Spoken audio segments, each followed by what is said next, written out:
झालं चालू.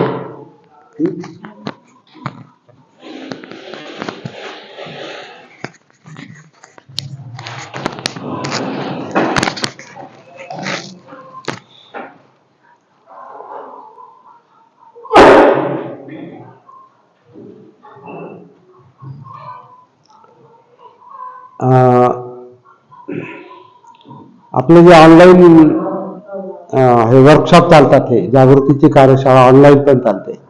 झूमवर सकाळी 7 ते 8 पर्यंत असते, 8:30 पर्यंत असते. तर याच्यामध्ये इथले 5-7 लोक रेग्युलर त्याच्यात असतात. मन्नारचे लोक आणि लोणीचे, काही मुंबईचे असतात, तिकडचे लोक असतात. तर तिथं आपण हा विषय घेतलेला आहे. तर थोडासा है ना, हा विषय आपण थोडासा पाहिलेला आहे. तर त्याच्यावर थोडासा आपण परत प्रकाश टाकूया. सिंपल आहे, एकदम सिंपल आहे. म्हणजे खोलात शिरलं तर अवघड आहे, तसा सिंपल आहे. सोपा विषय आहे तो. काय सोपा विषय? आपण म्हणजे हे सगळं आलं. आणि आपण एक विशिष्ट समाजाचा भाग आहोत. विशिष्ट समाजाचा आपण भारतीय आहोत. धर्माने आपण पूर्वी हिंदू होतो, आता बौद्ध आहोत. जरी दाखले बदलले नसले तरी आपण आचरणाने बौद्ध आहोत आणि कायद्याने हिंदू असू शकतो, कारण सगळ्यांचे दाखले बदललेले नाहीत. परंतु आपण हिंदू का आहोत, तर त्याला काही उत्तर नाही. का होतो त्याला काही उत्तर नाही. जसं बाबासाहेबांनी येवल्याला म्हटलं, मी हिंदू म्हणून जन्माला आलो, ते माझ्या हातात नव्हतं, पण मी त्याच्यात राहणार नाही, हे माझ्या हातात आहे.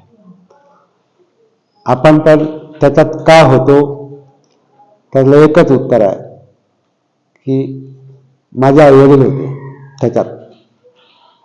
एकच कारण, माझे आईवडील त्याच्यात होते, म्हणून ती जात मला चिकटलेली आहे. तर माझं नाईलाज आहे. म्हणजे आता प्रत्येकाला लागू आहे, माझं सांगतो मी, प्रत्येकाला लागू आहे. आणि माझे आईवडील त्याच्यात का होते, कारण त्यांचे आईवडील होते, वडिलांचे आईवडील, आईचे आईवडील.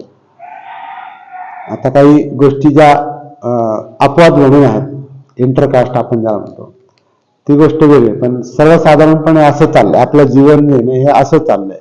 मी इथं का, असा का, किंवा आता बुद्ध धम्माच्या मार्गावर पण मी का आहे, बाबासाहेबांमुळे. आणि बुद्धाच्या मार्गावर मी का आहे, तर बाबासाहेबांमुळेच. म्हणजे माझी आयडेंटिटी जी आहे, मी जो आहे, व्यक्तिगत पातळीवर आणि समाज म्हणून, यांच्यामुळे आहे.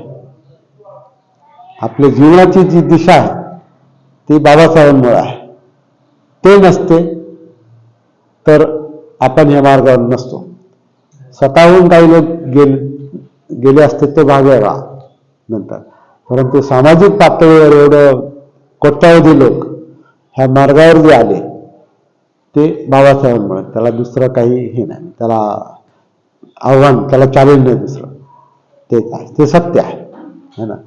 म्हणजे आपलं जीवन यांचे बाबासाहेबांशी कनेक्टेड आहे, व्यक्तिगत पातळीवर आणि सामाजिक पातळीवर.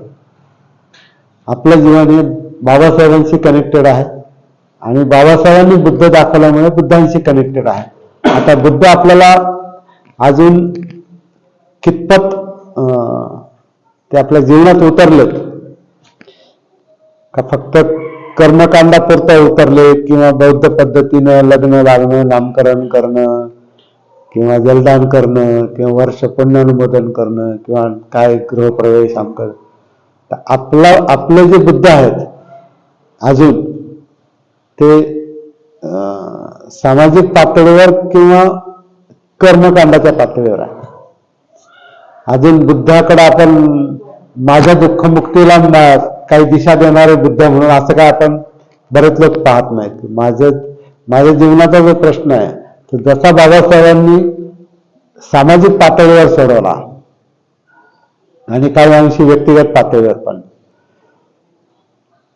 तसे बुद्ध पण सोडू शकतात.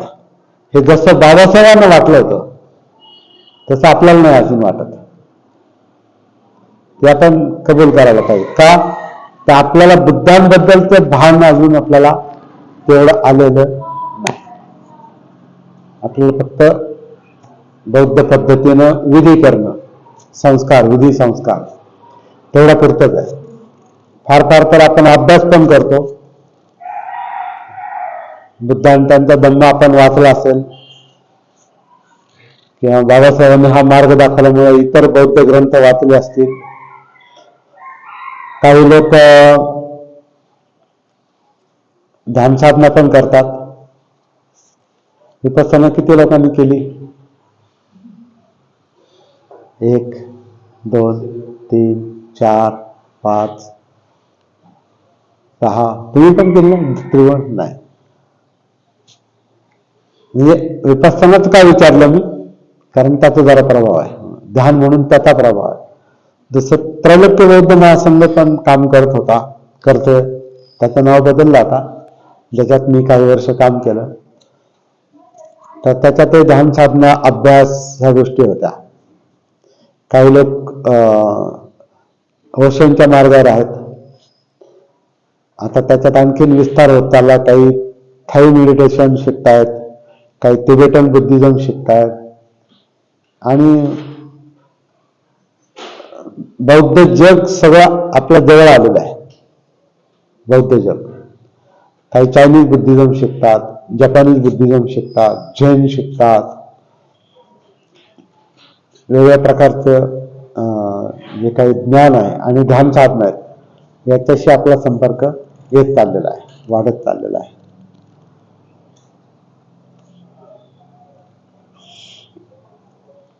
पण जगातल्या कोणत्याच बुद्ध धर्माशी बाबासाहेबांनी आपल्याला जोडून नाही दिला. इव्हन भिक्षू परंपरेशी पण नाही. बाबासाहेबांनी दीक्षा भिक्षूकडून घेतली, पण स्वतः उपस्थितांना स्वतः दीक्षा दिली. त्यांनी भिक्षूला नाही सांगितलं माझ्या लोकांना दीक्षा द्या म्हणून. त्यांनी स्वतः दीक्षा दिलेली. हे का केलं? कारण भिक्षू संघ बुद्ध धर्माच्या अभ्यासामध्ये आणि प्रचारामध्ये कुचकामी होता. आजही किती यशस्वी आपल्याला माहिती नाही. म्हणजे मला तर तसं दिसत नाही का एखाद्या भिक्षूला काहीतरी प्राप्ती झाली आणि तो काही अशा गोष्टी सांगतोय की सगळ्या समाजामध्ये त्याचा काहीतरी परिणाम होईल. ते येऊन ते जे काही धार्मिक कर्मकांड आहे ते करणार, ते करून जाणार, काही प्रवचन पण देणार. पण असं कुठं दिसत नाही की माणसं काहीतरी अशी मुळासकट बदलायला लागलेली आहे, काही जागी झालेली आहे, खरोखर त्या मार्गावर आले, असं जास्त कुठं दिसत नाही. म्हणजे मला तर दिसत नाही. तुम्हाला दिसत असेल तर सांगा. पण मला तरी कुठं असं दिसत नाही का एखाद्या भिक्षूकडे एखादा आदर्श भिक्षू म्हणून पाहावं, असं कुठं नाही. आणि बाबासाहेबांनी वेगळ्या देशातल्या बौद्ध धर्माचा अभ्यास करून त्यांनी ते ठरवलं की नाही आपल्याला कोणत्याच बुद्ध धर्माच्या मागे जायचं नाही. दुसऱ्यांनी सांगितलेलं, दुसऱ्या देशातल्या. इव्हन भिक्षू पण नाही, म्हणजे हिनयान पण नाही, म्हणजे थेरवाद म्हणजे भिक्षू.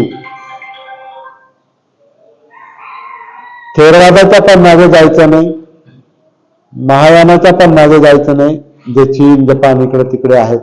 म्हणजे महायानी बौद्ध धर्म हा तो भिक्षूंना मानतो, पण तो म्हणतो फक्त भिक्षूच नाही पाहिजे बौद्ध धर्माच्या प्रचारामध्ये, इतर लोक पण पाहिजे. म्हणजे बौद्ध आणि उपासक, भिक्षू आणि उपासक दोन्हींना घेऊन महायान चालतो. आणि त्यांच्या वेगळ्या परंपरा आहेत आणि त्यांच्या वेगळ्या दीक्षा पण आहेत. थेरवादामध्ये फक्त भिक्षू दीक्षा आहे, महायानामध्ये इतर दीक्षा पण आहेत, किंवा त्याला काय म्हणतात बोधिसत्वांच्या दीक्षा, किंवा तिथं बुद्ध सोडून इतर काही बोधिसत्व त्यांनी निर्माण केलेले आहेत. अवलोकितेश्वर बोधिसत्व किंवा वज्रपाणी किंवा स्त्रियांमध्ये तारा बोधिसत्व किंवा पद्मसंभव वज्रसंभव शेकडो बौद्ध त्यांनी बोधिसत्व निर्माण केले आणि त्यांची ती साधना करतात ते.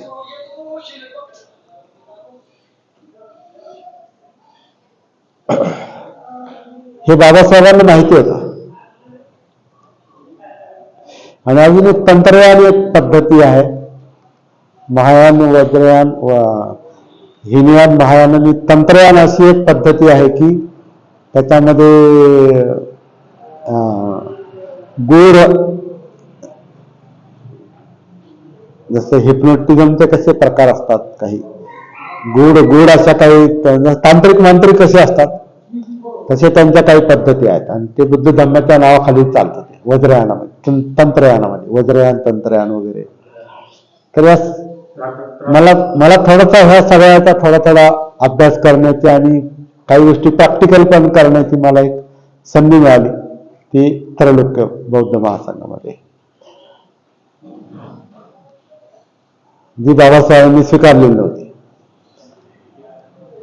विपස්සना पण गोयंका गुरुजींची विपස්සना जी आहे त्याच्यात मी 3-3.5 वर्ष मी सिरियसली घालवली. गोयंका गुरुजींची 2-3 पत्र पण आहेत मला, कारण मी याच्यामध्ये भाषांतरकार अनुवादक म्हणून यायचा मी विचार केला होता आणि मी त्यांच्याशी बोललो पण होतो पत्रांनी. पण ते नंतर मला नाही योग्य नाही वाटलं. म्हणजे मी त्याला हे नाही करत, मी काय म्हणतात विरोध कशालाच नाही आपला. त्यांना जसं समजलं तसं ते सांगत गेलेत. हिनयान वज्रयान तंत्रयान महायान तंत्रयान आणि श्रीलंकेचे बौद्ध धर्म, तुमचा बर्माचा बौद्ध धर्म, जपानी बौद्ध धर्म, चायनीज बौद्ध धर्म, कोरियाचा बौद्ध धर्म, मलेशियाचा बौद्ध धर्म, व्हिएतनामी बौद्ध धर्म, असे खूप त्यांच्या परंपरा आहेत. त्यांचे चिवर पण वेगवेगळे आहेत, त्यांचे पठण पण वेगळे आहेत, त्यांचं सगळं त्यांच्या विधी परंपरा पण वेगवेगळ्या आहेत, सगळं त्यांचं वेगळं आहे.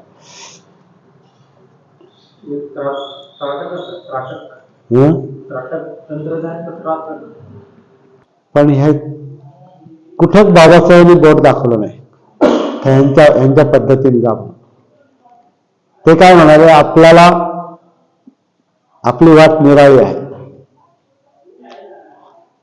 आपल्याला जणू काही आपल्याला आपला नवीन बुद्ध शोधावा लागेल किंवा मूळ बुद्ध शोधावा लागेल. मी त्याचा अर्थ असा घेतो, बुद्ध धर्म कसा होता, मूळचा बुद्ध, नंतरचा ना, भिक्षू परंपरेतला नाही, फक्त हिनयानातला नाही, वज्रयानातला नाही, हिनयानातला नाही, महायानातला नाही, वज्रयान तंत्रयान तिबेटन श्रीलंकेचा अमका कुठला भारतातला मूळ बुद्ध कसा असेल, जिथं कोणत्याच परंपरा नव्हत्या, फक्त एकच परंपरा होती, लोकांना दुःखातून यातनातून मोकळं करणं, ताणतणावातून टेन्शन मधून मुक्त करणं. नवयान त्यांनी एकदा असा उल्लेख केलेला आहे, परंतु नंतर त्यांनी ते तसं त्यांनी आता समजा भारतीय बौद्ध महासभा स्थापन केली, त्यांनी ते त्याच्यात नवयानासारखं काही टाकलं असतं. बरोबर आहे बाबूजी, तसं टाकलं असतं नवयान, पण नाही टाकलं. म्हणजे त्याचा अर्थ उत्तरासाठी बोलले ते. कारण पत्रकारांनी तसा प्रश्न विचारला, तुम्ही कोणत्या मार्गाने जाणार, हिनयानाच्या मार्गाने जाणार का महायानाच्या मार्गाने जाणार. मग आता काय उत्तर द्यायचं, आमचं नवयान. म्हणजे नवयान म्हणजे मूळ बुद्ध. मी तर त्याचा अर्थ नवयान म्हणजे नवीन काहीच नाही, शेवटी तेच बुद्धांनी शरणं गच्छामी धम्मं, त्याच्या पलीकडे त्यांनी ते परंपरा स्वीकारली, परंतु पुढच्या परंपरातले बुद्ध नाही घेतले. त्यांनी जे बुद्ध घेतले ते कोणते बुद्ध घेतले की ज्या बुद्धांनी लोकांचं जीवन सुकर बनवलं, लोकांना यातनांमधून मोकळं केलं आणि कुठलाही भेदाभेद मानला नाही, कुणाला उच्च नीचता त्यांनी पाळली नाही, कुठलं असे बुद्ध आपल्याला पाहिजे असं त्यांना. आणि पुन्हा जागृत बुद्ध, डोळे उघडे असते म्हणजे जागृत बुद्ध, त्यांना जागृत बुद्ध पाहिजे होते.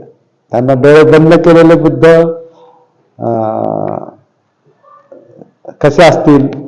कारण आता माझं पण असं म्हणणं आहे की बुद्धांनी त्यांनी केलं म्हणून मी पार करणारा म्हणजे ते डोळे बंद करून.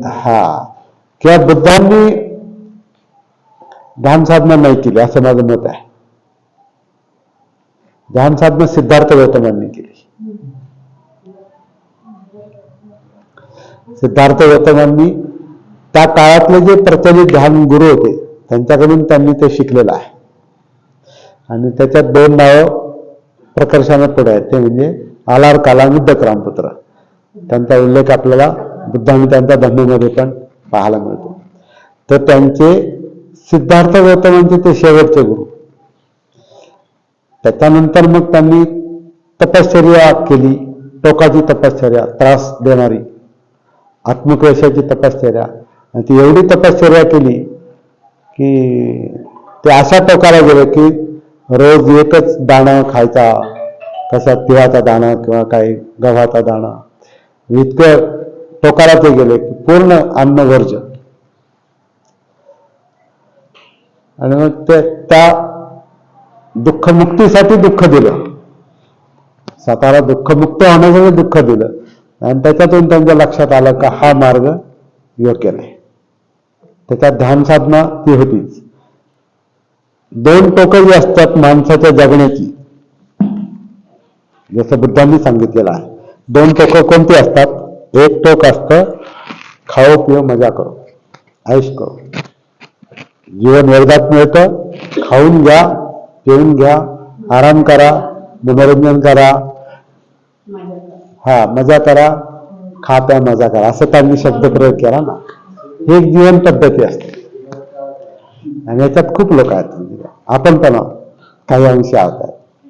कशाला एवढा खोराक सतीन जागृतीन बौद्ध धर्म हे करा ते करा. जाऊ आपण विहारात, पण अंगाला नाही लावू देणार, आपण नाही करणार. असे पण बरेच लोक आहेत. एन्जॉय करा, टाइमपास करा. दुसरं जे टोक आहे, आता हे पहिलं जे टोक आहे हे सिद्धार्थ गौतम राजपुत्र असताना जगलेले होते. त्यांना काही कमी नव्हतं. त्यामुळे त्यांची खाण्यापिण्याची आणि बाकी सगळ्याच गोष्टींची त्यांची व्यवस्था अशी होती त्यांना काही करायची गरज नव्हती. सगळी मौज मजा सगळं त्यांना ते उपभोगायला तिथं मिळालं. आणि राजपुत्र असल्यामुळे एकदम वरच्या टोकाचं, त्याची आपण कल्पना पण करू शकत नाही का. त्यांच्या राजवाड्यांची, त्यांच्या खाण्यापिण्याची, त्यांच्या सेवकांची, त्यांच्या हजारो एकर जमिनीची किंवा घोडे रथन सेवक ते काय नाही. 3 महाल त्याची आपण कल्पना पण करू शकत नाही. तर त्या टोकाला ते होते. दुसऱ्या टोकाला ते जेव्हा त्यांना शिक्षा मिळाली, काय शिक्षा मिळाली? बुद्धांनी गृहत्याग केला नाही, माझं मत आहे. बुद्धांनी गृहत्याग नाही केला. गृहत्याग जो आपण समजतो तो गृहत्याग नाही केला. सिद्धार्थ गौतमांनी पण गृहत्याग नाही केला. जो आपण समजतो तसा गृहत्याग नाही केला. म्हणून बाबासाहेबांनी जी गोष्ट सांगितलेली आहे, शाक्य आणि कोलियांच्या युद्धाचा प्रसंग, पाण्यावरून, रोहिणी नदीच्या पाण्यावरून युद्ध होणार होतं. आणि यांना शाक्य संघाचे ते सदस्य असल्यामुळे त्यांच्यावर सक्ती होती सिद्धार्थांवर, की तुम्हाला त्याच्यात सहभागी व्हावं लागेल. आता हे थोडे तत्वनिष्ठ होते. ते आता दुःखमुक्तीचा शोध लावणारा माणूस तो कसा काय युद्धाला हे करतो फार असेल है ना. त्यांनी त्याला विरोध केला, नाही म्हणे मी. मग त्यांना मग नियमाची आठवण करून दिली. तू शाक्य संघाचा सदस्य होताना तू कबूल केलेलं आहेस की शाक्य जे सांगतील ते मी ऐकल. त्यांनी तो नियम त्यांनी मोडावाच लागला. मग नियम पाळत मग शिक्षा आली. कारण तो कायदा आहे. कायदा नाही म्हणला तर शिक्षा. शाक्य संघाचा तो कायदा होता, सांगितलेलं ऐकायचं, युद्ध करायला सांगितलं करायचं. तर तो कायदा मोडला, मग कायद्याला शिक्षा असते. ह्यांना काय शिक्षा दिली? 3 प्रकारच्या शिक्षा त्यांना म्हणजे 2 सांगितल्या होत्या. एक तर शाक्य संघ म्हणाला की तुम्हाला फाशीची पण शिक्षा आम्ही देऊ शकतो, पण दिली नाही. कारण शाक्यांवर प्रसेनजित म्हणजे कोणतं राज्य त्यांचं, प्रसेनजितचं राज्य कोणतं,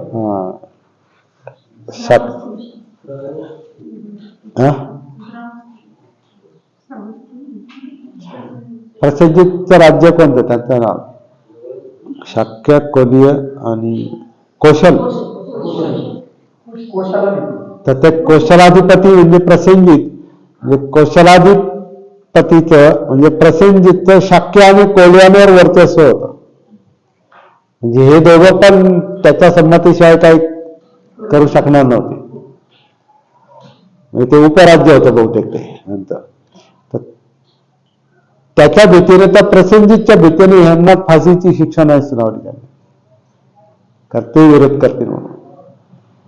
दुसरी शिक्षा म्हणून तू जर युद्धाला विरोध केला तर तुला तुमची सगळी संपत्ती जप्त करू.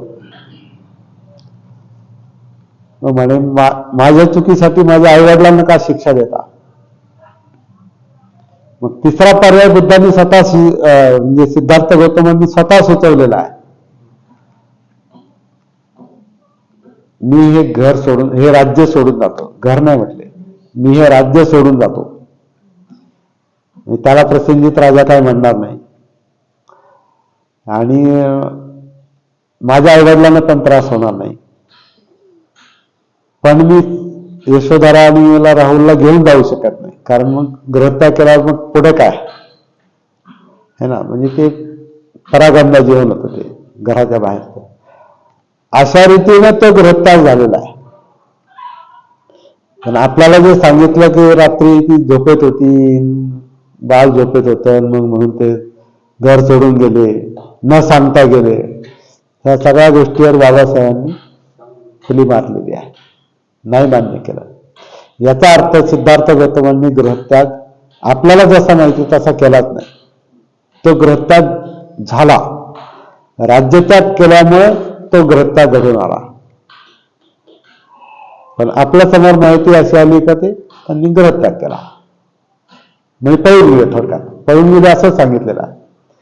बाबासाहेबांना जो बुद्ध अपेक्षित आहेत, सिद्धार्थ गौतम बुद्ध, ते जे अपेक्षित आहेत त्याचं स्वरूप त्यांनी बुद्धांनी त्यांच्या धर्मामध्ये परत वेगळ्या पद्धतीने मांडलेलं आहे. आणि विशेष म्हणजे जगातल्या कोणत्याही बौद्ध भिक्षूनं किंवा बौद्ध विद्वानांनं, जगातल्या सगळ्या कुठल्याही बौद्ध विद्वानांनी बाबासाहेबांच्या त्या ग्रंथाला मान्यता आजही दिलेली नाही. बाबासाहेबांनी तो ग्रंथ लिहून 60 लोकांना, विद्वानांना पाठवला होता परीक्षणासाठी. तुम्हाला काय वाटतं याच्यावर? एकाने कुणी होकार पण दिला नाही आणि नकार करायचं धाडस पण झालं नाही. त्याचा विचार न करता बाबासाहेबांनी तो ग्रंथ छापण्यासाठी मग नंतर तयार केला. त्यांच्या हयातीत तो छापला गेला नाही, तर ते गेल्यानंतर वर्षभराने तो छापला गेला आणि तो मूळ इंग्रजीत होता. तो आपल्यापर्यंत जसाचा तसा आहे असं आपण गृहीत धरून चालतोय. आणि त्याच्यानंतरचे अनुवादही जे आहेत, भाषांतर जी केलेली आहेत हिंदीमध्ये, मराठी, पंजाबीत किंवा त्याच्यात आता बऱ्याचशा चुका पण आहेत. आता आपल्याला त्याच्यात पडायचं नाही. आपल्याला आत्ता आपला जो विषय आहे की बाबासाहेबांनी जगातल्या कोणत्याच बुद्ध धर्माला त्यांनी हे केलं, दिला, दुजोरा दिला नाही का ह्याच्या मागे जा म्हणून. पण कोणाच्या मागे जायचं, काय करायचं हे सांगायला पण त्यांना आयुष्य मिळालं नाही. कारण 6 डिसेंबर आणि 14 ऑक्टोबर, 14 ऑक्टोबर ते 6 डिसेंबर किती काळ आहे तो? 7 आठवड्यांचा. तेवढ्यात त्यांना आपल्याला म्हणजे काय करायचं नेमकं हे त्यांना सांगायला त्यांना अवधी मिळाला नाही. बुद्धिस्ट सोसायटी ऑफ इंडियाची स्थापना केली, त्याची काही 10 कलमं त्यांनी तयार केली, घटना तयार केली, पण ती राबवायची कशी याची यंत्रणा बाबासाहेबांनी नाही उभी केली. किंवा नंतर मग जी उभी राहिली ती आपल्या समोर आहे. म्हणजे बाबासाहेबांनी बुद्ध धम्म त्यांच्या दृष्टीने असलेलं नवयान म्हणा किंवा त्यांच्या मनातला बुद्ध त्यांना आपल्याला देता आला नाही, सांगता आला नाही, अशी परिस्थिती आहे. तर आपण जे आहोत आपण या अशा परिस्थितीतून वाट काढत पुढे चाललेलो आहे. आणि बाबासाहेबांना ती स्पष्ट यंत्रणा किंवा स्पष्ट अशी काही मार्गदर्शक तत्व की असं पुढे जा असं कुठं त्यांना सांगण्याची त्यांना सांगण्याची उसंत न मिळाल्यामुळं, अवधी न मिळाल्यामुळं आपल्याला त्याच्यावर काही विचार करणं, शोध घेणं हे गरजेचं आहे. म्हणून ही वेळ नाही, कारण त्यांनी काही गोष्टी सांगितल्या आपल्याला काही करत नाही ना, हे सगळे विचार करायचे. त्यांनी सगळं ग्रंथामध्ये सांगितलं, परंतु ग्रंथ हे एखादा कायदा आहे. समजा ग्रंथ हा एखादा कायदा आहे, पण कायद्याचं पालन कसं करायचं ही वेगळी यंत्रणा असते, वेगळे लोक असतात ते सांगतात. त्यातल्या बऱ्याचशा गोष्टी आपल्या उपयोगाच्या आहेत. जसं आता आपण ही रोहिणी नदीच्या पाण्यावरून झालेलं युद्धाचा प्रसंग हे त्याच्यातच आहे, म्हणून आपल्याला कळालं ते. आणखीन बऱ्याच गोष्टी आहेत त्याच्यामध्ये. हा सुद्धा सती जागृतीचा मुद्दा पण त्याच्यामध्ये आहे, तुमच्या वाचनात आला असेल. सद्धम्म अधम्म हा जो चॅप्टर आहे, अधम्म सद्धम्म, त्याच्यामध्ये सती आणि कंसात जागृती शब्द आहे. वाचला तुम्ही? जागृतता शब्द आहे. तर ते आपल्यासाठी ते सपोर्ट आहे. आपण बरोबर चाललोय.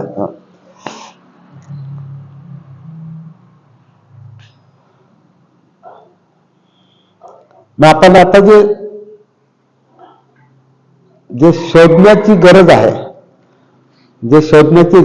त्याचा आपण एक आराखडा तयार करण्याचा जो अजून प्रयत्न करतो आपण. असं नाही आपल्याला सगळं समजलंय. काही काही गोष्टी करता करता अशा लक्षात येत चाललेल्या आहेत की या तिघांची सांगड बसली पाहिजे. म्हणजे आपण बाबासाहेब आणि बुद्ध हा जो त्रिकोण दाखवलाय याच्या बेसला आपण आहोत. कारण आपण समजून घेणार आहोत प्रत्येक जण. आणि आपण समजून घेणार म्हणजे काय समजून घेणार आहोत का मी कोण आहे, माझी नाव कुठे जोडलेली आहे, माझं बॅकग्राऊंड म्हणजे माझे वाडवडील त्यांची परिस्थिती कशी होती, कशा परिस्थितीतून आपण पुढे आलो, त्यांचे आपल्यावर त्याचे काय संस्कार आहेत, आपली काय मानसिकता आहे त्याला धरून, आपला स्वभाव सुद्धा त्याला धरूनच आहे की आपल्याला पुरेसं म्हणजे काय म्हणतात ना, आपल्या वाडवडिलांना जी म्हणजे कमालीची विपरीत जी परिस्थिती होती, अस्पृश्यतेची, शिवाशिवीची जी कमालीची विचित्र आणि विकृत परिस्थिती होती, त्याचा आपल्या आईवडिलांवर, आपल्यावर किंवा आपल्या मुलांवर पण त्याचं ते काही वळण अजून आहे थोडाफार प्रमाणात. उदाहरणार्थ अजूनही आपल्याला असं वाटतं की मी दलितच आहे. वाटतं बौद्ध आहोत, एका बाजूला बौद्ध पण सांगतो आपण, दुसऱ्या बाजूला आपण दलित पण समजतो. आणि ही ती जी खचलेली मानसिकता आहे, ती जी कमीपणाची मानसिकता आहे, तो जो न्यूनगंड आहे अजून काही लोकांमध्ये, त्याच्यामुळे त्यांच्यामध्ये अशी आत्मविश्वासाची उभारी येत नाही.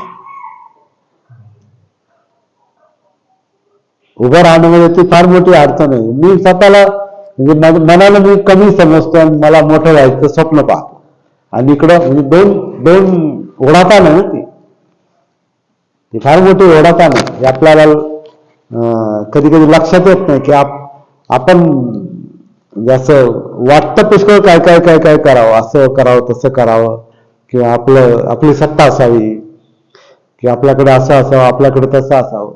प्रत्यक्षात ती ऊर्जा जी पाहिजे ती जागृती जी पाहिजे स्वतःमध्ये, जे असं जो मुक्तपणा पाहिजे तो नाहीये. कारण हा जो मी आहे ना, हा मी वेगळ्याच गोष्टीला धरून ठेवलेला आहे. मी स्वतःला काय समजतो तीच गोष्ट मला खाली खेचते. म्हणतो मी बौद्ध आहे, म्हणतो मी बाबासाहेबांचा अनुयायी आहे, तर माझा मी जो आहे ना, हा माझ्या परिस्थितीला धरून, माझ्या चौकटीला धरून, माझ्या वस्तीला धरून, माझ्या आईवडिलांना धरून, माझं नातेवाईकाला धरून, ते त्याला धरून जास्त बसलेला, म्हणजे चुकून अज्ञानातून, सतीच नाही ना, भानच नाही. आणि म्हणून आपल्यामध्ये तो जो आत्मविश्वास पाहिजे, तो आत्मविश्वास अजून तेवढा पाहिजे तेवढा नाही. अहंकार वाढला पण आत्मविश्वास नाही वाढला. कारण ज्ञान मिळाल्यामुळे अहंकार वाढला पण आत्मविश्वास नाही वाढला.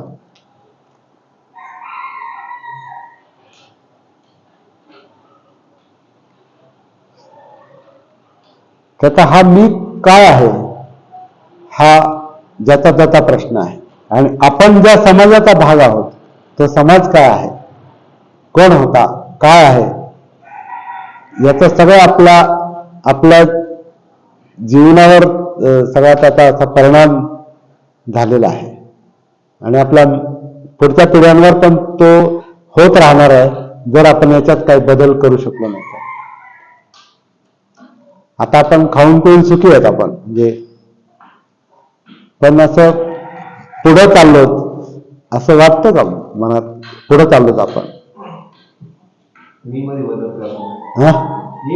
करायला पाहिजे. तर हा मी म्हणजे अहंकार पण आहे, इगो आहे.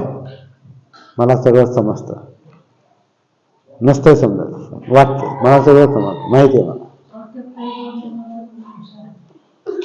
मला थोडा है ना उदाहरण थोडं. हा, तर हा जो ज्ञानाचा अहंकार आहे, समजदारीचा अहंकार आहे, तर काही नव्हतं ते काहीतरी मिळालं म्हणून त्याच्यावरच काय म्हणतात उड्या मारायच्या वाटतं काय, पुढचा विचार नाही करायचा. कारण ते जगण्याचं भानच नाही ते, है ना. तर हा आपला व्यक्तिगत प्रॉब्लेम पण आहे आणि थोडासा सामाजिक प्रॉब्लेम पण आहे त्याच्यामुळे. कारण समाज म्हणून आपण एकत्र आहोत, एकसारखाच विचार करतात आणि मग एकसारखीच हानी होते. मग एकाच हानीच्या दिशेने कधी कधी जातो. आणि हाच समाज जर जागा झाला परत बाबासाहेबांच्या काळात जसा होता, तेव्हा तर काही नव्हतं, तरी सुद्धा कशी काय चळवळ उभी राहिली, कशी काय लोक एका मार्गाने चालले, आज सगळं ठाम होते. कारण बाबासाहेबांनी तशी मानसिकता तयार केली होती, त्याला जागृती म्हणतात. आणि त्यांचा संदेश पण तसा होता, जागृतीचा अग्नी पेवत ठेवा, जागृतीचा विस्तार विजू देता कामा नये. तर संदर्भ कोणता असेल पण माणसांना जागा केलं त्यांनी. आणि ज्यांच्याकडे काहीच नव्हतं अशा कफलक माणसांना जागा केलं त्यांनी, त्याच्यातून चळवळ उभी राहिली.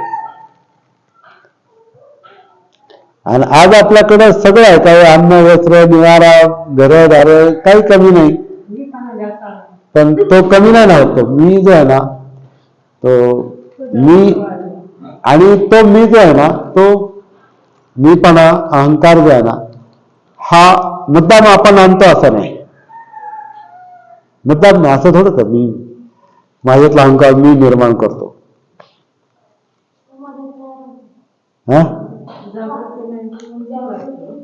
भान नाही, कळत नाही आपण काय काय कशाला धरून बसलो, आपण काय मानतो. ते लहान पोराच्या खेळणीसारखंच आहे ना, त्या खेळणीवर त्याचं ते सगळं जग असतं. आणि मोठं झाल्यावर तर म्हणतो मी हे कमावलं, एवढं माझं शिक्षण एवढं मोठं असेल, एवढा माझा अभ्यासन, एवढं माझी असेल, मी एवढी माझी संस्थान, त्या संस्थेचा मी अमुक अध्यक्ष अमकं जमकं. तर त्या ह्याच्यामध्ये एवढं अडकलेलं आहे की त्याला ते बाहेरचं जे दिसतच नाही ना, असं आहे ना.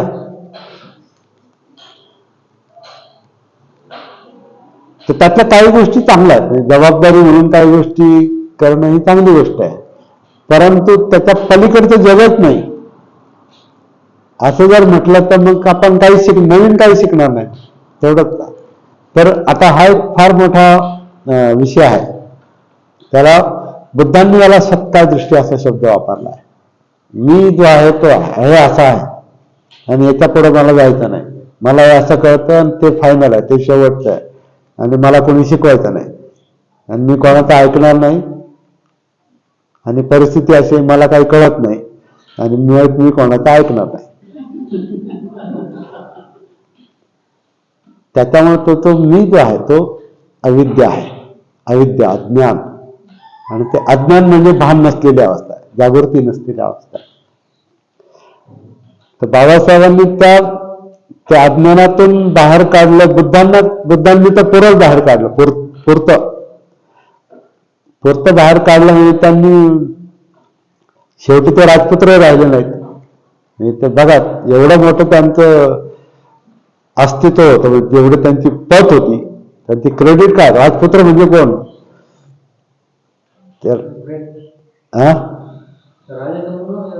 कोण? ते सुद्धा सोडून दिलं.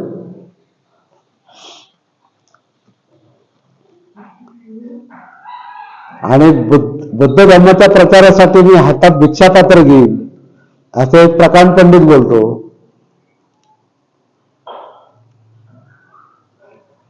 सोडून दिलं ना, मी नाही ना तिथे. आपला छोटासा मी धरून ठेवतो आपण. त्यांनी मोठा मीपणा सोडून दिलेला आणि बुद्ध माझ्यापेक्षा 100 वर्षांनी पुढे आहे. त्यांच्यासारखा तत्वज्ञानी जगात दुसरा झालाच नाही. शब्द आठवतात ना भाषणातले, त्यांचे शब्द बोलतोय. बुद्धासारखा तत्वज्ञानी जगात दुसरा झालाच नाही असं कोण बोलू शकतो? मी मधून जो माणूस मुक्त असतो, म्हणजे जो नम्र असतो, विनम्र असतो, ज्ञानाचा पण अहंकार नव्हता त्यांना. ते ज्ञानी होते पण ज्ञानाचा अहंकार नव्हता. तर हा मी जो आहे हा म्हणजे तपासण्याचं एक काय म्हणतात मशीन किंवा तपासण्याची एक पद्धत जी आहे, तर हे मी काय आहे हे जागृतीपूर्वक समजून घेतलं पाहिजे. मी काय आहे आणि मी ज्या समाजाचा घटक आहे ते काय. समाजाच्या नंतर पाहू. जोपर्यंत आपण आपल्याला समजून घेऊ शकत नाही तोपर्यंत आपण समाजाला समजून घेऊ शकत नाही. तोपर्यंत आपल्या दृष्टीने समाज म्हणजे एक जातीसारखा, बौद्ध समाजासारखा एक ग्रुप म्हणून चालतो आपण. पण माणूस म्हणून आपण प्रत्येकाला नाही ओळखत.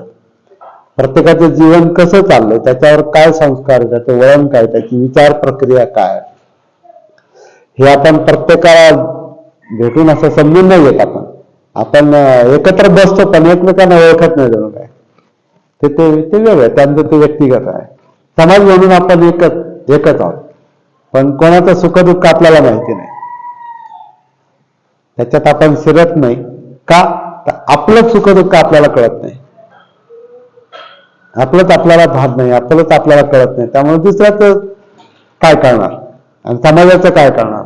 आपण फार मोघम विचार करतो, मोघम. तर आता ज्या गोष्टी लक्षात येत आहेत बुद्ध धर्माचा अभ्यास करता करता, त्या ह्या आहेत की आपल्याला आपल्या ज्या धारणा आहेत, आपल्याला जे वाटतं ते परत तपासून पाहावं लागतं, तपासावंच लागतं. आणि तपासण्याचं जे हे आहे पद्धत जी आहे ती आपलं भान आहे, आपली जागृती आहे. आपण घडलो,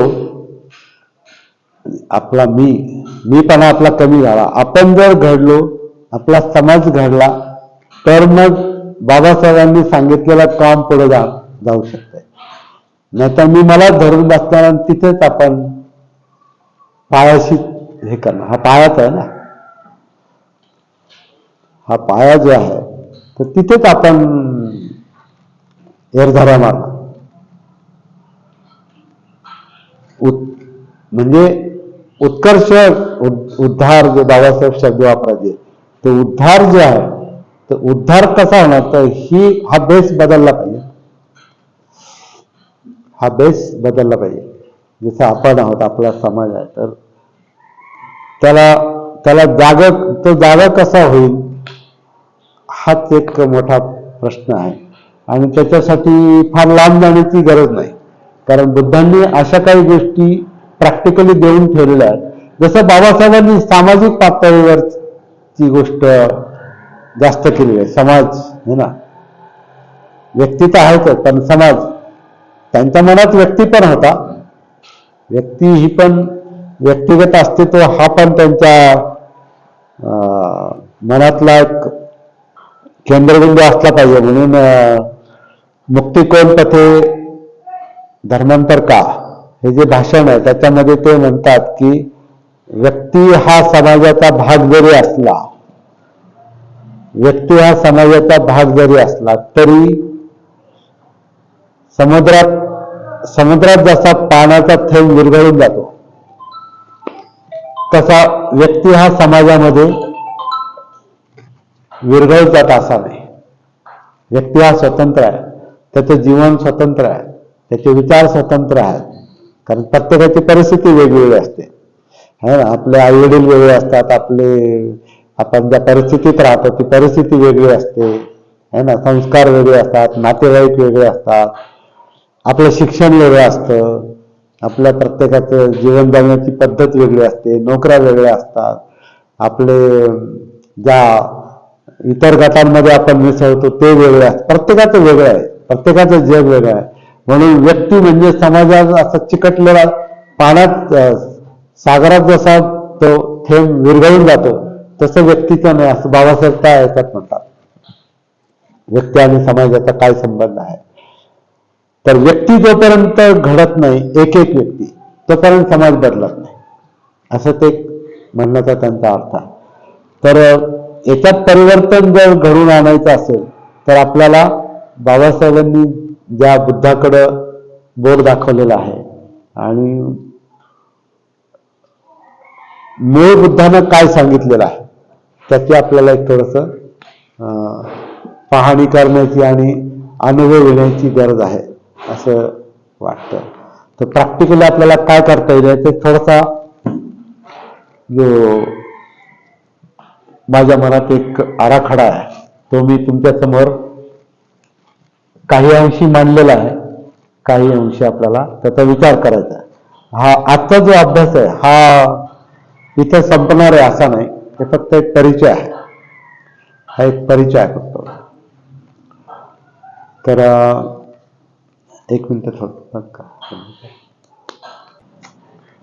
आता मी म्हणजे दोन अर्थानं मी आहे. मी म्हणजे आपण सगळेजण, पण मीचा दुसरा जो भाग आहे अहंकार, हा याचा अतिरेक आहे. मी तर आहेच आहे ना, म्हणजे प्रत्येकाचं अस्तित्व आहेच आहे. मी आपण नाकारू शकत नाही. बोलताना मी असं बोलतोय, मी असं सांगतोय, तरी वेगळी गोष्ट आहे ना. काय बोलायचं नाही ना. तर हा मी कोण आहे, म्हणजे एक व्यक्ती म्हणून, एक माणूस म्हणून आपण कोण आहोत याचा जर विचार केला, काही बुद्धांचे शब्द आहेत ते आपण लक्षात घेतो. तर मी म्हणजे आपण मगाशी एक हे केला, त्याचा किस काढला थोडा. मी म्हणजे कोण, आपलं शरीर आहे आणि शरीरामध्ये मन आहे. शरीरामध्ये मन लगेच ठेवण्यापेक्षा शरीरामध्ये म्हणजे या जिवंत शरीरामध्ये आपल्या अस्तित्वामध्ये जाणीव आहे. याला पालीमध्ये वेदना म्हटलेलं आहे. वेदना, जाणीवा, फिलिंग्स, ज्यांना इंग्रजी शब्द पाहिजे, महसूस होणं है ना. जाणीव, काहीतरी जाणवत आहे, जिवंतपणा जाणतं. आपण बसलो, हालचाल करतो, झोप यायला लागली किंवा जागे आहोत, भूक लागली, आता कधी मिळेल, कधी संपल, हे जे जाणवतंय, काहीतरी डोक्यात चाललंय किंवा काही भावना निर्माण होत आहेत है ना. तर ते ह्या ते जाणीवांमध्ये आहे. आणि ते ज्याचं त्याला माहिती आहे काय जाणवतं काय ते. ह्या जाणीवा कशाच्या असतात तर आपल्या इच्छा आकांक्षा, जेवणाची इच्छा, है ना, किंवा चहाची इच्छा, किंवा आता विश्रांती पाहिजे, है ना. म्हणजे इच्छा ज्या आहेत ह्या इच्छा म्हणजे ज्या आपल्याला गती देतात विचार करायला आणि कृतीला, ते चित्त शब्द चेत पासून आला हे आपण मराठी पाहिलं. चेत म्हणजे चेतवणं, पेटवणं, आपल्याला गतिशील बनवणं, जे आपल्याला सक्रिय करतं, बोलायला, काहीतरी करायला, है ना. मनात आलं की आपल्याला आता स्वयंपाक करायचा, ते मनात आलं आपण ती लगेच तयारी, शरीर आपलं लगेच काम करायला लागतं. हा, नाही मला कुठेतरी बाहेर फिरायला जायचं, उठून फिरायला जाणार, किंवा अबक करायचं. मनात विचार आला किंवा मनात आधी भावना आली की त्याला धरून तो विचार करतो, त्याला मनोधम्म म्हटलेला आहे. म्हणजे धम्म म्हणजे मनात जे चाललंय ते जाणवणं, त्याला धम्म म्हणतात. नुसतं विचारांना धम्म नाही, विचार जाणवतात. मनात जे जे चाललेलं आहे ते जाणवणं, क्लिअर जाणवणं, स्पष्ट जाणवणं, जे अजागृत अवस्थेत नाही जाणवत, जागा झाल्यावर जाणवतं ते, त्याला धम्म म्हटलेलं आहे. ते धम्म म्हणजे मनोधम्मच आहे. तर काय काय सापडतं आपल्याला? 1, 2, 3 आणि 4. आपलं अस्तित्व याच्या बाहेर नाहीच आहे. शरीर म्हटल्यानंतर याला इंद्रिय पण आल्या, 5 इंद्रिय. कोणते 5 इंद्रिय? डोळे, कान, नाक, जीभ, त्वचा. 5 इंद्रिय. 5 इंद्रियांचे 5 विषय. डोळ्याचं पाहणं, कानाचं ऐकणं, नाकाचा गंध, जिभेची चव आणि त्वचेचा स्पर्श. आतून बाहेरून, आतून पण समजा पोटात काहीतरी भूक लागली म्हणजे आतून जाणीव होतात काहीतरी, किंवा रग लागते, किंवा पोट दुखतं, किंवा मुंग्या आल्या, तर ते आतमध्ये जाणवते त्या जाणीवा. शरीरामध्ये 5 इंद्रिय आणि त्याचे 5 विषय पण आहेत. आता खूप खोलात लगेच आपण जाणार नाही, हा परिचय फक्त. 5 इंद्रिय आणि त्याचे 5 विषय. आता 5 विषय म्हणजे डोळ्याचं पाहणं, कानाचं ऐकणं, गंध, चव, स्पर्श वगैरे. 5 इंद्रिय ते शरीराला जोडलेले आहेत. डोळे, कान, नाक, जीभ हे तर इथंच सगळं जोडलेलं आहे. फक्त त्वचाच सगळे आत बाहेर सगळीकडे पसरलेली आहे. ह्याच्यातच सगळं आहे इंद्रिय आणि त्याचे विषय.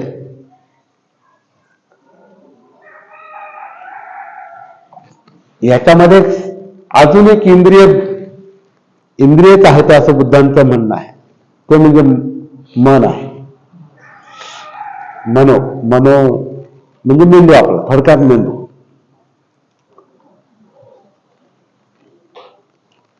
बरोबर? नाही पटत, लक्षात येईल. हा. त्यामुळे 5 इंद्रियांचा परिणाम दिसतं कुठं?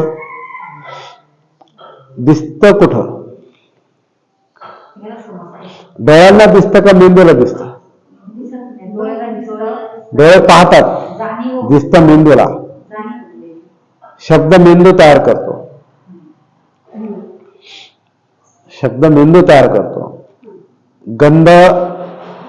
गंधाला नाव मेंदू देतो.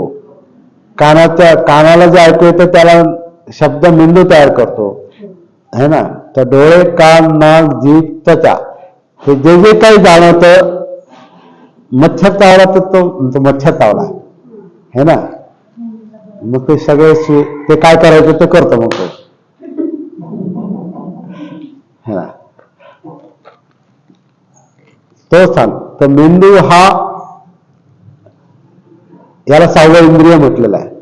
त्याच्यामध्ये विचार करणं, जसं डोळे पाहतात, कान ऐकतात, नाक गंध, जीभ चव आणि त्वचा स्पर्श, तसा मेंदूचा विषय हे याच्यातून जे मिळालं त्याच्यावर विचार कर. हा, त्याचा विचार, आणि ते काम मेंदूत चालतं. म्हणजे विचार मेंदूत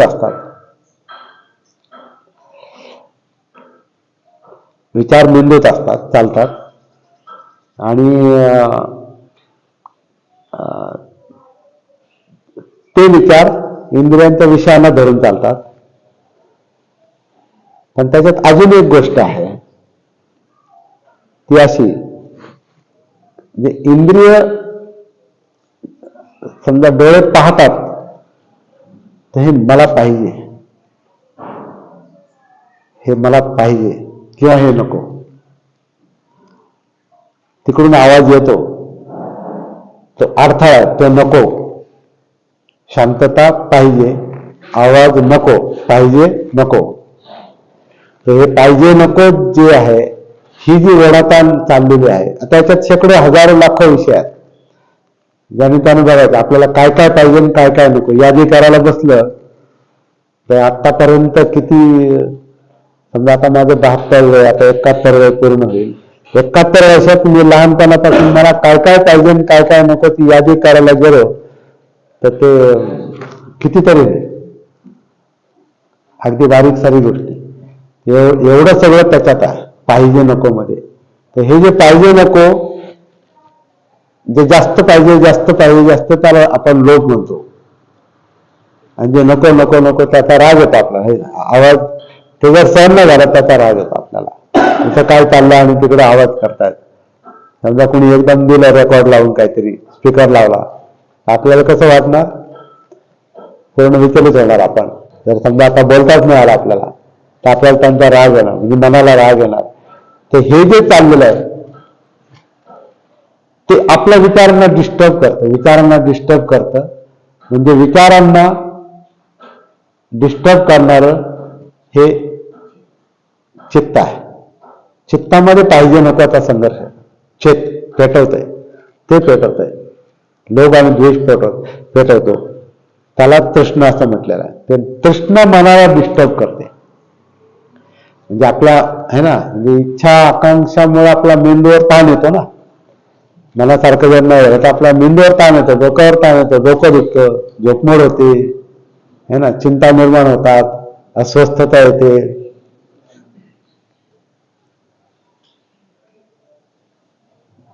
तर मेंदूवर तुमच्या चित्ताचं पण हे आहे,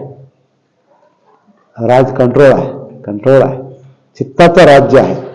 त्यामुळे चित्त हेच मुख्य आहे.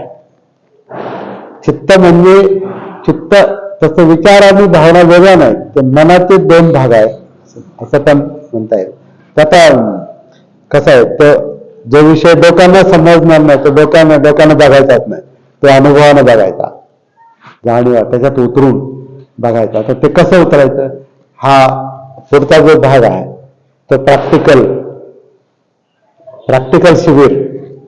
पुढचं आपलं शिबिर जर असेल घेतलं तर ते प्रॅक्टिकल राहील. असं आपल्याला उतरायचं. कसं उतरायचं ते पुढे पाहू, पण नेमकं काय करायचं हे आधी आपण समजून घेऊ.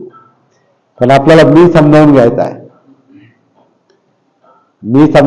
आपलं अस्तित्व समजावून घ्यायचं, आपले संस्कार समजावून घ्यायचं, आपला स्वभाव समजावून घ्यायचा, आपलं बालपण, आपलं तरुणपण, आपलं म्हातारपण, आपलं सगळं जीवनाची पद्धत, आपण ज्या समाजाचा भाग आहोत ते, त्या समाजाचे संस्कार, ते वळण, ते सगळं बाबासाहेबांनी केलेलं विश्लेषण, त्या सगळ्याचा परिणाम आपल्यावर आहे. ते सगळ्या परीक्षणाच्या गोष्टी आहेत. परंतु जर आपण आपल्याला जाणत नाही की काय चाललंय आपल्या मनात, आपला मेंदू, आपल्या भावनांमध्ये, चित्तामध्ये काय चाललंय हे जर स्पष्टपणे कळालं नाही तर आपल्याला मग बाकीचं काहीच कळत नाही. बाबासाहेब पण नाही कळणार खऱ्या अर्थानं. माहिती असेल तर त्यांचा आपला काय संबंध आहे ते कळणार नाही. त्यांचा आपला काय संबंध आहे हा जर नाही कळाला तर त्यांचा बुद्धाचा काय संबंध आहे हेही कळणार नाही. आणि त्यांचा बुद्धांचा काय संबंध हे जर नाही कळालं तर माझा बुद्धाचा काय संबंध आहे हे कळणार नाही. असं ते कोण ते तांगडा आहे, ते गुंतागुंत आहे. ते गुंतागुंत सोडवायचं आधी आपल्याला आपल्या व्यक्तिमत्वातली, आपल्या विचारातली, आपल्या भावनांमधली, कृतीमधली, बोलण्यातली गुंतागुंत सोडवायला ते नीट समजलं पाहिजे आधी. असा बुद्धाचा विषय आहे हा, जागृतीचा विषय, सतीचा विषय असा आहे तो. तर हे जे आहे याच्यातूनच मग याचं भान यावं, याची जागृती यावी, त्याला सती हा शब्द आहे. म्हणून शरीर म्हणजे काया आणि काया म्हणजे काय हे आपण थोडक्यात पाहिलं.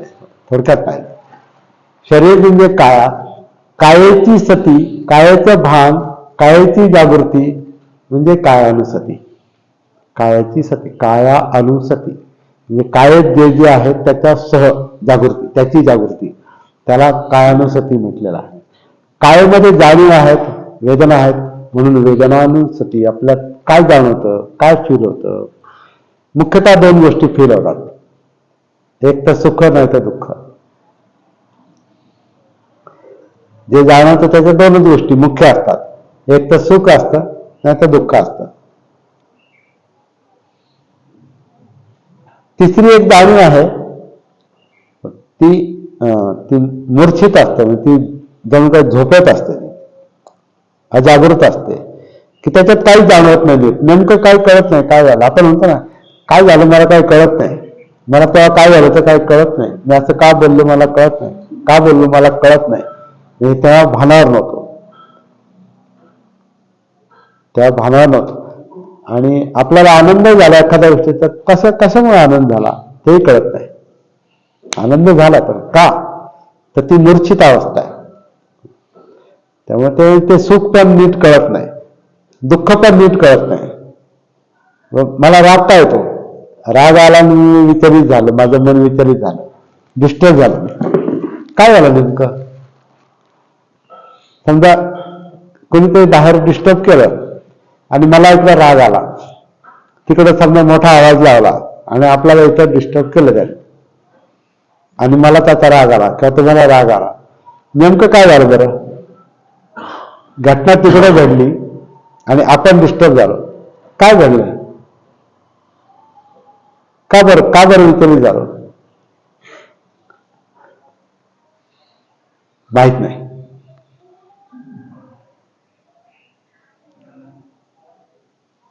एखादी जुनी गोष्ट 5, 10, 15, 20, 25, 30, 40, 50 वर्षापूर्वीची आठवते, किंवा अगदी बालपणातली माझी समजा 70 वर्षाची किंवा 65 वर्षापूर्वीची आठवली आणि आत्ता मला ते, अरे बापरे तेव्हा मला असं बदललं होतं, असं मारलं होतं आणि असं भांडण पोरांशी झालं होतं, मी त्याला अशा शिव्या दिल्या आणि मग ते असं झालं. घरी येऊन परत मग वडील ते मला तेव्हा डिस्टर्ब पण फार फार मारला असेल तर आत्ता तुम्हाला ते आठवण, अरे बापरे एवढं हे झालं होतं, एवढी अशी शिक्षा दिली होती. 65 वर्षापूर्वीची गोष्ट कशी काय आत्ता आठवण, म्हणजे काय झालं, कुठे आहे ती गोष्ट तर नाही, आता घडून गेली, पण नुसतं आठवण तुम्ही डिस्टर्ब होता किंवा आनंद पण होतो. काही गोष्टींचा आनंद पण होतो. काय होतं नेमकं, मेमरी संस्कार ज्याच्या आपण बनलेलो आहोत. सभ्य संखार आणि इत्यादी सभ्य संखार, संस्कार म्हणजे हे सगळं, ज्याच्यामध्ये संस्कार, कार म्हणजे करणे, ज्याच्यामुळे काहीतरी करतं माणूस त्याला संस्कार म्हणतात. कृती घडते, करणे.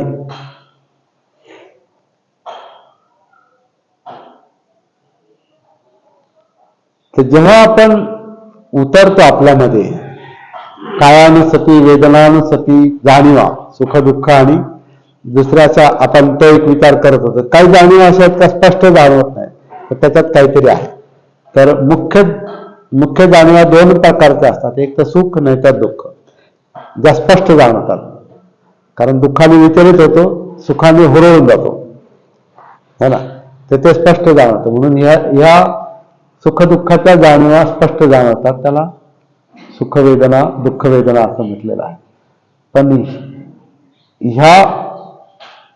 हे सुख दुःख जे आहेत हे चित्तामुळे आहे.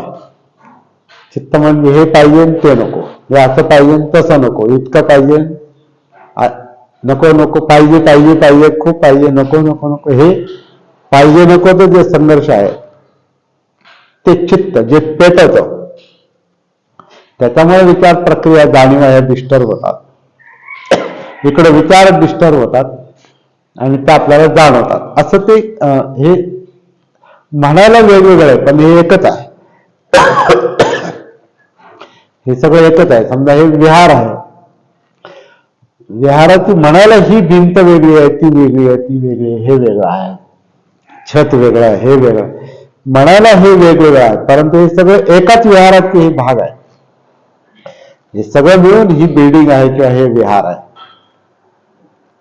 याला विहार आपण का म्हणतो, तर विहारासारखं याला बनवलं म्हणून बुद्ध मूर्ती ठेवली किंवा विहारा, पण घर, घराचे हे म्हणायला हे भाग वेगवेगळे आहेत, पण ते सगळे एक आहेत. पुन्हा याच्यात काय, हे पिलर आहे, पिलर मध्ये लोखंड आहे, सिमेंट आहे, काय अमकं आहे तमकं आहे. प्रत्येक गोष्ट जेव्हा आपण वेगवेगळी करतो ती वेगवेगळी दिसते, पण ते एकाच बिल्डिंगचा भाग असते. तसं आता हे सगळं जे आहे ना, एकाच अस्तित्वाचे, जीवनाचे, मीचे हे घटक आहे.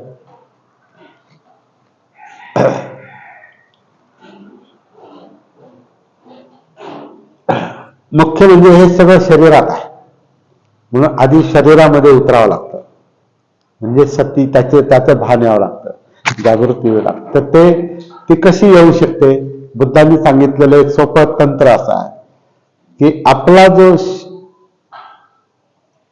आपली जी शरीर जे आहे, हे जे पोटामध्ये, छातीमध्ये, ह्या धडामध्ये जे श्वास घेतं सोडतं, आणि आपोआप जन्मलापासूनच जे हे श्वास घेण्याचं आणि सोडण्याचं काम चाललेलं आहे, ते या कायाशी, शरीराशी कनेक्ट होण्याचं, त्याच्याशी जोडलं जाण्याचं ते एक महत्वाचं माध्यम आहे, साधन आहे, वाहन आहे. त्याच्या निमित्तानं आपण ह्या जाणीवांच्या संपर्कात जातो. शरीरात जातो म्हणजे जाणीवांच्या संपर्कात जातो. मग त्यातलं सुखदुःख आपल्याला हळूहळू जाणवायला लागतं. त्याला डिस्टर्ब करणारं हे चित्त जाणवायला लागतं. मेंदूतलं विचार प्रक्रिया किंवा मेंदूतून ह्या पाठीच्या कणातून ज्या नसा सगळ्या शरीरभर पसरलेल्या आहेत,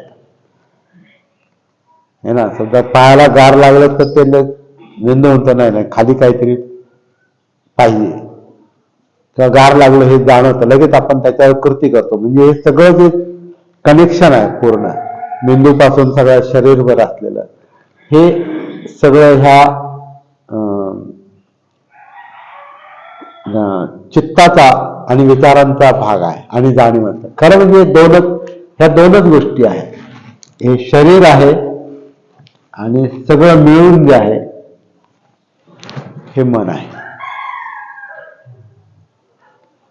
दोनच आहेत. आपण म्हणजे दोन गोष्टींचे बनलेलं आहोत, शरीर आणि मन. आणि मनात काय काय आहे ते सगळं ज्याची आपण चर्चा करत होतो. याच्यात आपला इतिहास पण आहे, भूतकाळाच्या जाणीवा पण आहेत, ह्याच्यात आपल्या कल्पना पण आहेत, ह्याच्यात आपल्या भविष्याबद्दलच्या चिंता पण आहे. ह्याच्यामध्ये सगळं काय आहे आणि ह्याच्यावर त्याचा परिणाम होतो. तो जर परिणाम वाईट असेल तर मग आजार होतात. आजाराचं कारण काय, हे डिस्टर्ब झालं का हे डिस्टर्ब होतं. मन डिस्टर्ब झालं, चित्त डिस्टर्ब झालं. चित्त मन ही एकच हे आहे. मनाचे दोन भाग म्हणतो मी. मन म्हणजे एक विचार पण करतं आणि मनात भावना पण असतात, तर ते भावना म्हणजे चित्त. तर हे मन आहे, हे शरीर आहे, हे एकमेकावर परिणाम करणार आहे आणि त्याच्यामुळे सगळ्या कृती घडतात. आपण बोलतो, कर्म म्हणतो. कर्म म्हणजे वर्तन है ना. पानातिपाता का करतो, कारण ह्याच्यात काहीतरी लोभ आहे किंवा द्वेष आहे, म्हणून पानातिपात घडतं. चोरी का करतो, अदिन्नदाना का करतो, तर ह्याच्यात काहीतरी पाहिजे असलं तर ते मिळत नाही, मग चोरी करणार, ही भावना याच्यात निर्माण होते. व्यभिचार, मुसावादा, दारू का पितो, हे डिस्टर्ब होत आहे आणि त्याला झोप येत नाही, अस्वस्थ होतो आणि ते सहन होत नाही. मग काय करायचं, बधीर व्हायचं. दारू पिऊन बधीर व्हायचं, मग ते कळणार नाही, मग ते जाणवणार नाही. उतरल्यावर परत तिथंच येतो, दारू उतरले की परत तिथंच येतो, म्हणजे त्यांना प्रश्न सुटत नाही. हा याचा आणि याचा जो काही संबंध आणि याच्यावर होणारा परिणाम, हे सगळं आपल्याला जागृतीच्या सहाय्यानं लक्षात येतं. हा जागृतीचा फायदा आहे. आता हे तसंच तुम्ही आता ऐकता स्वतःशी कनेक्ट झालेले असाल. ही प्रॅक्टिसच चालली, हे कार्य चाललं ना आपलं. आपण काय कार्य, हे कार्य करतो, आपण कनेक्ट होतो स्वतःशी, जोडले जातो, आपण उतरतो स्वतःशी. पण हीच प्रॅक्टिस जी आहे ना, ही वारंवार करण्याची गरज आहे. मग आपल्याला त्या सगळे बारकावे लक्षात येतात त्यातले, आणि मग आपल्याला आपले प्रश्न पण लक्षात येतात, आपले टेन्शन ताणतणाव पण लक्षात येतात. आणि जागृती सती ते ताणतणाव स्वतःच सोडवते. नॅचरली निसर्ग आहे तो, कार्यकारण भाव आहे. टेन्शन नाही, मला टेन्शन मधून बाहेर यायचं, मला फार यातना होतात, चिंता करायची गरज नाही. जागृत व्हा. ती जागृती हीच, ती सती हीच आपल्याला आपले ताणतणाव, टेन्शन, प्रेशर याच्यातून मोकळं करते. म्हणून दुःखमुक्ती मिळते, म्हणून अरहतपद मिळतं, म्हणून बोधी प्राप्ती होते. हा नैसर्गिक शोध आहे. त्याच्यावर आपल्याला व्यक्तिगत पातळीवर काम करावं लागतं. हे तुमच्यासाठी दुसरं कोणी नाही करणार, माझ्यासाठी तुम्ही नाही करणार, तुमच्यासाठी मी, ज्याला त्याला. कारण प्रत्येकाचं जीवन स्वतंत्र आहे. समुद्र आणि थेंबासारखं नाही, ज्याचं त्याचं जीवन स्वतंत्र आहे. आणि हे काम जितकं चांगलं होतं आणि व्यक्तिगत पातळीवर जितकं चांगलं होतं, तितकं मग ते सामाजिक पातळीवर पण होऊ शकतं, आणि मग काही वेगळी क्रांती घडू शकते. असं हे तंत्र आहे. थांबूया इथं आपण.